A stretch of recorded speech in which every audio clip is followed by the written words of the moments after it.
आता विलिनीकरणावर चर्चा नाही, राष्ट्रवादीचे नेते हर्षवर्धन पाटील यांनी हे वक्तव्य केलंय। The encounter with Vrushali Kadam या कार्यक्रमात हर्षवर्धन पाटील हे बोलले। संपादक वृषाली कदम यांच्या प्रश्नांना त्यांनी थेट उत्तरं दिली। जय महाराष्ट्र वृत्तवाहिनीचा लोकप्रिय कार्यक्रम the encounter with Vrushali Kadam या कार्यक्रमात माजी सहकार मंत्री आणि माजी संसदीय कामकाज मंत्री हर्षवर्धन पाटील यांनी संपादक वृषाली कदम यांच्या प्रश्नांवर गौप्यस्फोट केलेले। अजित पवार असताना विलिनीकरणासंदर्भात एकूण 9 बैठका झाल्या, त्यात 4 बैठकांना मी उपस्थित होतो, मात्र आता हा विषय कायमचा थांबलाय असं हर्षवर्धन पाटील यांनी म्हटलंय। संपादक वृषाली कदम यांच्या प्रश्नांना त्यांनी थेट उत्तरं दिली आहेत।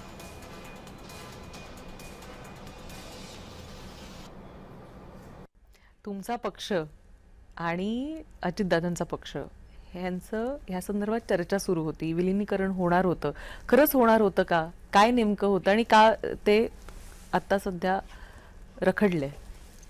आता विलिनीकरणाची चर्चा खूप वेळा झाली, आता त्याच्यावर काय अधिक भाष्य करावं असं मला वाटत नाही। परंतु अजितदादा असताना 9 बैठका झाल्या जयंत पाटलांच्या बरोबर आणि त्यातल्या 4 बैठकीला मी स्वतः हजर होतो। बरं।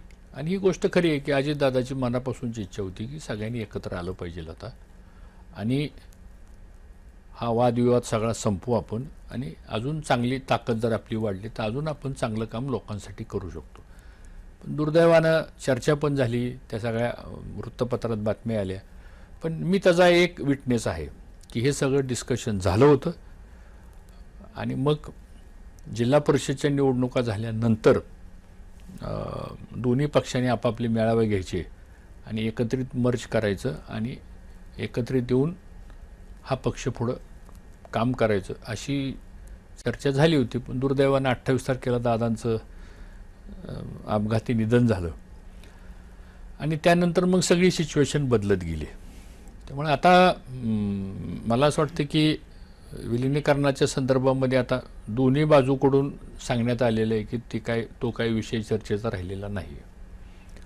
आता हे खाली लोक बोलत राहतात दोन्ही बाजूनी, काय लोकांना वाटतं विलिनीकरण झालं पाहिजे, काय लोकांना वाटतं विलिनीकरण झालं तर आमच्या अस्तित्वाचं काय होईल, हा पण प्रश्न असतो। त्यामुळे ते आता त्याला आपापल्या सोयीने जो तो त्याचा अर्थ काढतो, पण आता त्याबद्दलची स्पष्टता झालेली दिसते आता।